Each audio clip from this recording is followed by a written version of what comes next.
Ես թեթև հագտվես քո Երևանը, Ջրազդանը, ստեմ իշ ծմերա։ Իսկ ինչի ընդհանրապես դրսում մարդ չկա։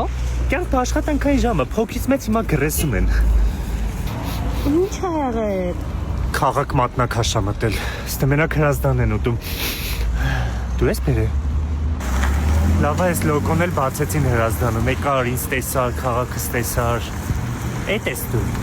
Սա մեր ավելի երեկոյա սրահն է, ես կնոջդ հետ ընտանիքո գաքսինում խմեք, ընտրեք։ Տադի բացօթյա, ասենց Հրազդանի սիրուն տեսարանով։ Ես էլ դե մեր երրորդ սրահն է, ասենց սիրուն զույգերով կգաք կնստեք։ Բավ, այս ինչ էքսկուրսիա է։ Լսի դե ես վիդեոն շատ մարդ ա նայելու, մեր լոգոն գովազդ է, էլի լավ տեղա վերջապես բացվել է։ Իմիջիայլից որ ես կարծի է դիսերտը պատվիրում ես, խարարքության ես մասնակցում, կարաս իսկական կարծի է շարես։ Կարող է վերջացնես գովազդը սուրճ խմենք։ Արի նայենք Հրազդանից ու վայելենք սուրճը։ Ապրիլի 8-ին է դելիթի համերգն է ստեղ։ Լավ։ Լավ, всё, վերջ։